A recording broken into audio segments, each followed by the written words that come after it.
Welcome back, Dolphin fans. Hit that like and subscribe if you like this video. I appreciate it very much. We have much more to talk about. And obviously, we're going to be making We're going to be making videos of the off season now. We'll talk about playoffs sometimes, but kind of just want to focus on the Hurricanes and the Dolphins. So, again, if you're new here, hit that like and subscribe. I appreciate you if you enjoy the content. So we got a couple things.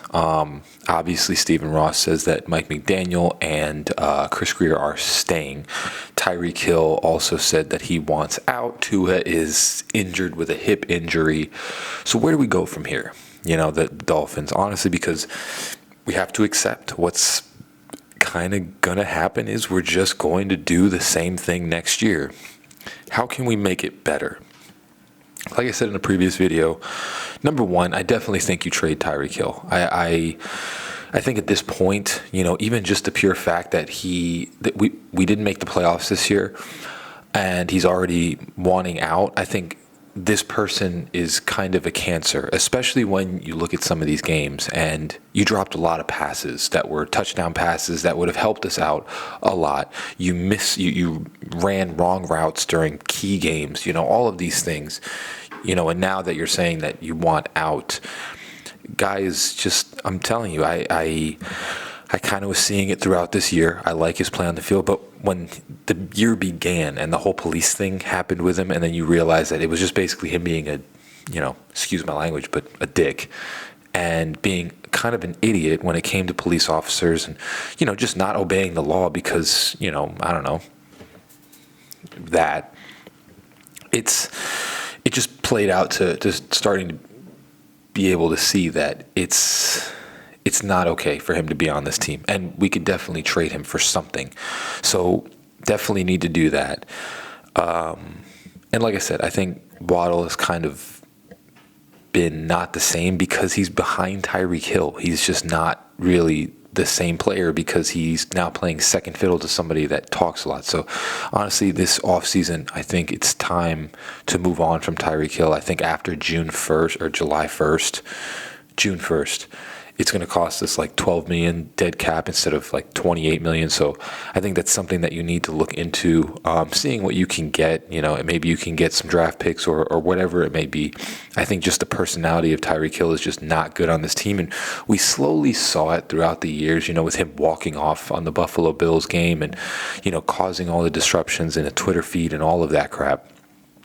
Definitely time to move on from him, get a bigger, better wide receiver. He's great, but he's a small, fast guy, and he was utilized in this offense a lot. But I think mostly it was Mike McDaniel that made Tyreek Hill this, kind of worldly player, where when he was with Kansas City, he was just basically a 1,000-yard receiver. That was it.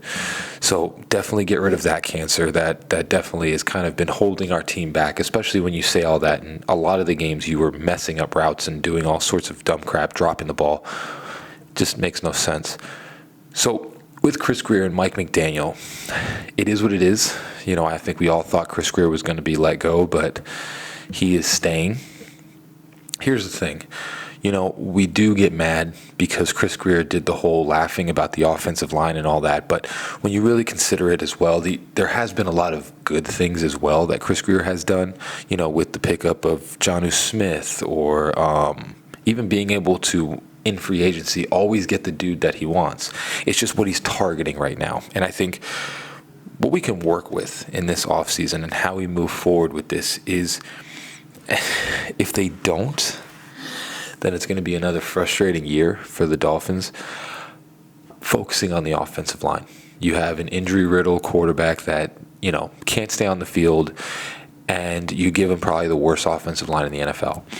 What this offseason needs to be about, you tried building a team around flashy weapons and it fell apart.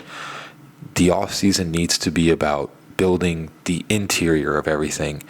And, like I said, Tyreek Hill, we're going to trade him. You have pieces on defense, you have pieces on offense. Just build the interior of it, build the offensive line and the defensive line. And I think unless you're like a complete idiot and you don't understand that what you've done has not been working, which I really don't think that Mike McDaniel and Chris Grier are just going to completely ignore the offensive line again in the offseason, clearly, as it has shown that they can't compete with the offensive line that they have. I just don't think they're going to ignore that again.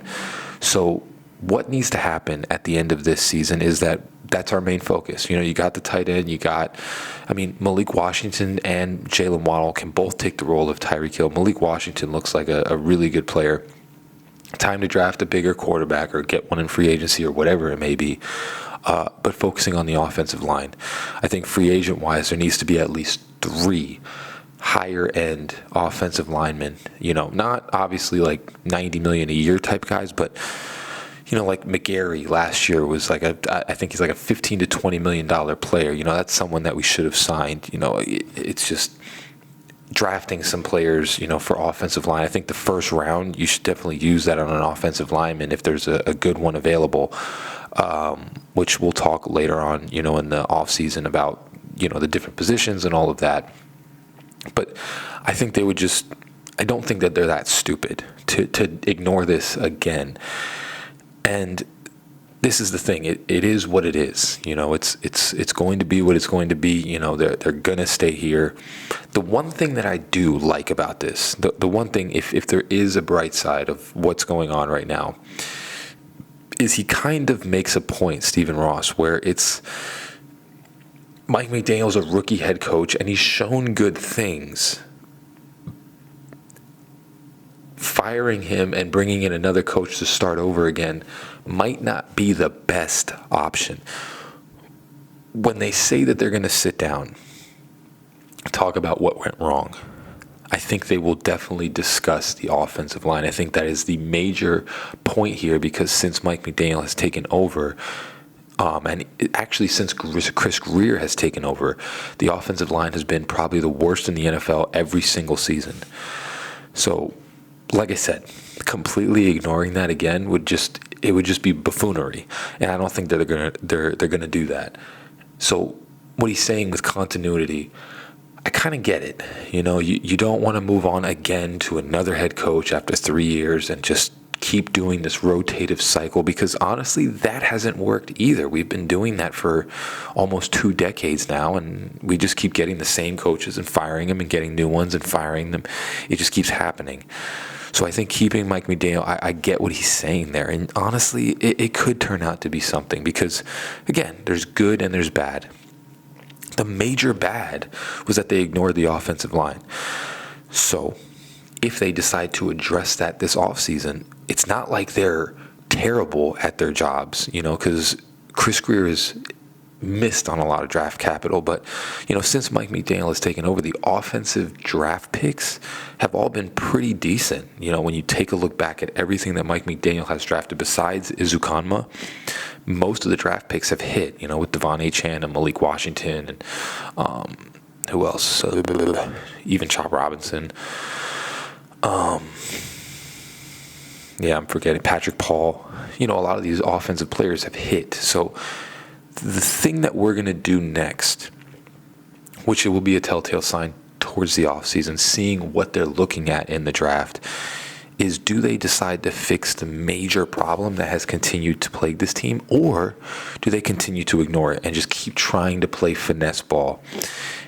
Honestly, like I said, I don't think that they do that. I think you have seen that this team cannot compete with this offensive line. I don't see them for another year completely ignoring it. We have a lot of good pieces. We have Brewer, we have Patrick Paul, we have Austin Jackson. People forget that Austin Jackson was playing pretty well. The reason he didn't play as well as last year was because he had an injury. So you have these pieces. You get a right guard and a left guard. That's what you have to get in the offseason. And much more depth behind the offensive line. Like I said, where we move next here is depending on what they decide to do. But honestly, I just don't see them ignoring this for a 4th year in a row. I think they're going to try and get this solved. And again, when you look back it's not like we're a 4-12 team this year. You know, if Tua had played, probably would be going to the playoffs again for the third year in a row. And that's not, you know, it's not the greatest. We're not winning playoff games, but when you really recollect on kind of the Dolphins seasons before, I think it was like one time with Tannehill and one time with Pennington that we went to the playoffs. To do it almost 3 years in a row, which, yes, we got knocked out kind of fortunately by the New York Jets, because now our draft pick is a little bit higher. We've gone to the playoffs basically almost every single year, you know, and if Tua doesn't get injured, probably doing it again this year. That's not bad. It's something to build on. And if they can build on this right, they can definitely form a team that can compete for championships. So I'm honestly not angry with it. I think it's a lot of angry, you know, in the moment things, but I think the main thing was the offensive line. And we clearly have seen that it's a problem. And I almost 100% promise you that they're going to address it this offseason. If they don't, then it's just buffoonery. But I can guarantee you they're going to target that. So we'll see what happens. I'll make some more videos about what we're going to do and how it's going to go about. But as always, guys, fins up, baby. Love you all. Peace.